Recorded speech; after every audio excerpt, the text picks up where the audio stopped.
Hi, my name is Palabo. In 2018, I get a call from the LEGO Group. They asked me if I wanted to work with them on a podcast series about the new Bugatti Chiron Ultimate model. I was asked to be both the host and the producer of the official LEGO Technic Podcast. And before long, I was allowed into the secret design studio at the LEGO Group headquarters in Billund, Denmark, where the LEGO Technic design team are working on models for the future. And a sign saying no cameras, no cell phones. Here I spoke to the lead designer of the model. At first, when I saw the car for the first time, I was like, oh no. Well, okay. We have to make this in Lego, really? Really? It's a challenge, yes. It was not easy. I also went to the Bugatti factory in Molsheim, France. That doesn't look like most car factories.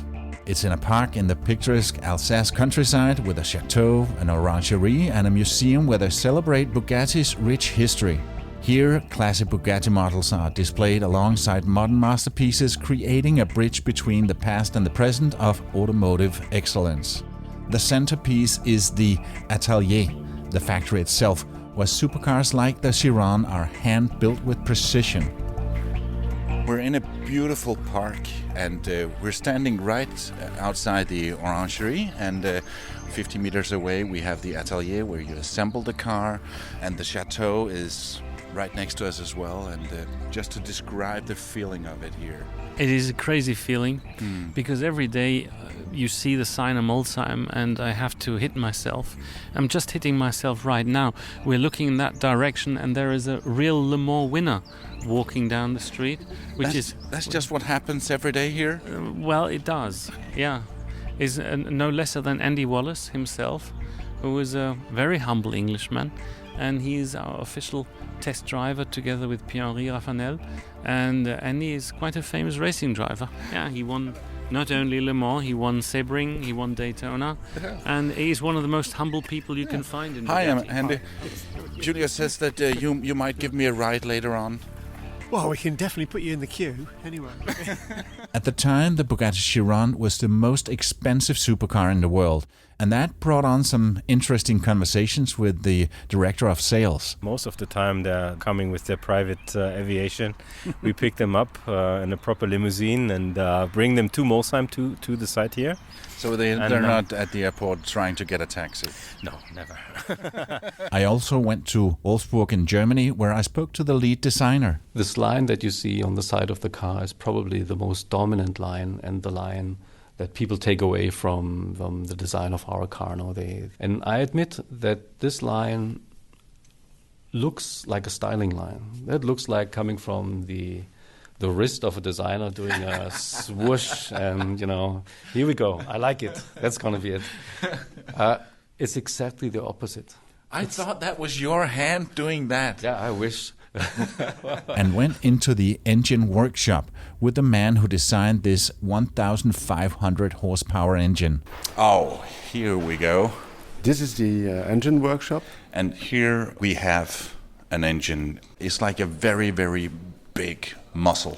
It is a big muscle, and we have a turbocharged system which allows us to reach the 1,500 horsepower and 1,600 Newton meters. By the way, Wolfsburg is also the place of the test track where the Bugatti Chiron broke the world record, going from 0 to 400 kilometers per hour and back to a standstill in only 42 seconds. So it's a cool car, and as a part of the narrative all through the series, I tried to get a drive in one, and in the last episode of the first season, I managed to persuade someone to give me a ride. Oh, sorry about that. Whoa. I couldn't control myself there. I was promising myself I wouldn't make a silly sound like that, but oh my God. I'm used to see that because a lot of people are saying, "Oh my God!"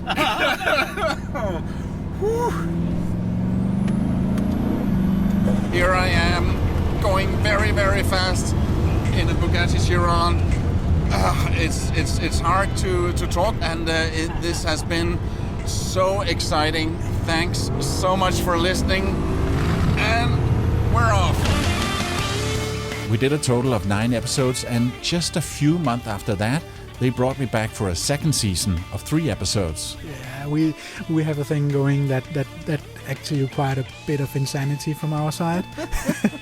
We are actually going to build imagine a 1-to-1 version of the Bugatti Chiron, but out of LEGO Technic. A 1-to, you mean really 1-to-1, exactly the same size as the original? Same size as the original, built out of purely LEGO Technic. But you know, the most crazy thing is we're actually going to drive it with LEGO Power Functions motors.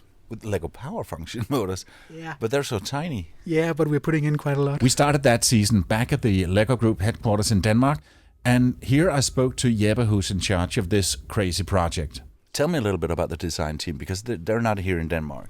No, they're sitting in a different city in Kladno. In the Czech Republic. In the Czech Republic, yeah, where we have this model building center where they built these really large models, and they actually jumped on board this project. I feel like I need to go to Kladno. Yeah, why don't you actually and go there and see what they're doing?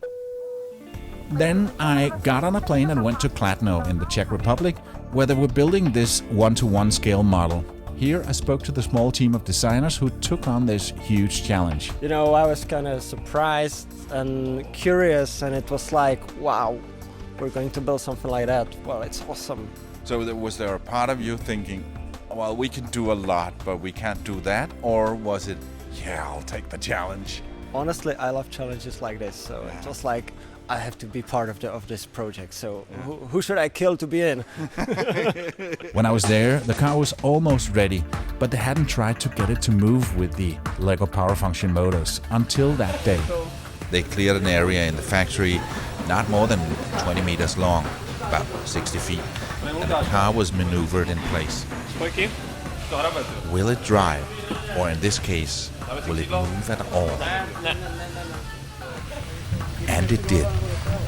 Very, very slowly. But it moved.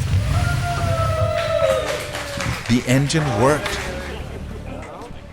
About a month later, they brought the model to the test track in Wolfsburg, the very same place where the real Bugatti broke the record I talked about earlier.